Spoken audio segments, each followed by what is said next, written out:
mga kapuso, usa sa mga runners nga maghatag og kasadya kanato sa bagong Kapuso reality show ang atong mahinabi karong buntaga. Busa, let's all welcome Mikael Daez. Mayong buntag, Mikael, at welcome back dito sa programa. Pakibati naman sa ating mga kapuso dito sa Visayas. Hello, hello. Maayong buntag, Cecil at ang mga kapuso dyan sa Visayas. Nice to see you all again. Nice to be back here in the Philippines. Mikael, I know you're a coffee person. Para sa'yo, how do you like your coffee every morning? All the ways. All the ways that you can make coffee is how I like it. Espresso, cappuccino, black coffee. Kahit ano pa man yan. Basta kape, happy na ako. And when you're not busy with work naman or with your vlogs, what do you do to relax, Mikael? Video games. I play with my dogs. I like doing a lot of things, to be honest with you. Yes, and you mentioned na gusto mo nang mag-travel now that the border and travel restrictions have been lifted. Which places do you look forward to go to? I want to go back to Korea.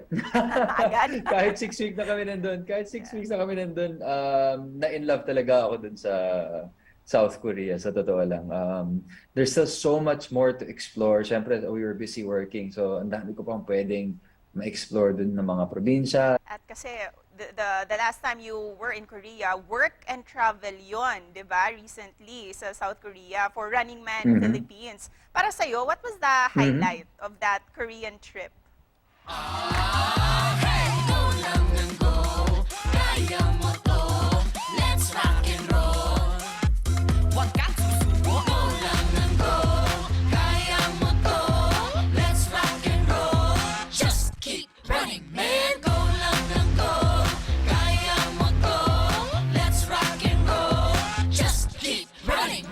Wow, the highlight, well, I mean, obviously Running Man PH taping for that was an amazing, amazing experience. Pero sa totoo lang, I had so much fun with the runners.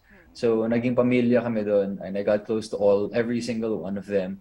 I'm excited to see them again. I know na nung bumalik kami, lahat sila naging busy. Siyempre, naghahabol kami ng promo, our own projects. But I think coming closer to September 3 and 4, which is the airing date for Running Man PH, then I think we're gonna see each other a bit more. Magpo-promo pa kami. And we're very excited na makita ka dito sa Running Man Philippines. So tell us more about this new show. Bakit ito mamahalin ng mga kapuso natin? Wow, okay, sige. I will talk to two types of kapusos. Yung unang mga kapuso dyan, yung mga mahilig na manood ng Running Man OG. Kasi ang dami-daming fans na Pinoy ng Running Man. Maaasahan nyo na makita nyo mga trademark games at missions na linaro ng Running Man OG. At ginawa din namin yun, I promise you, and more. At kumusta naman yung samahan ninyo ng mga kasama mong runners dito sa Running Man Philippines off-cam and on-cam as well?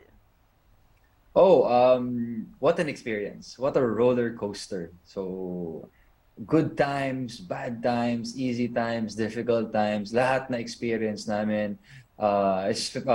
Lalo na we were in Korea, experiencing everything, eating together, going out together, shopping together. So naging close talaga kami sa isa't isa, and we really bonded. And I think mararamdaman at mapapansin rin yun ng mga Kapuso viewers when they watch Running Man PH.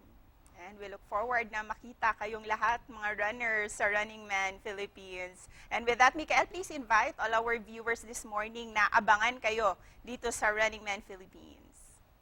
Ayan na nga mga kapuso dyan sa Visayas and all over the Philippines. I'm inviting all of you to please watch Running Man PH. It is airing yung pilot episodes on September 3 and September 4. Tapos tuloy-tuloy na yan for the rest of the year, every Saturday and every Sunday. And I would like to end with Annyeonghaseyo and Kamsahamnida. Kamsahamnida, Mikael. Congratulations in advance sa inyong lahat. Thank you so much, Cecil. Nice to see you. Nice to see you. Daghang salamat.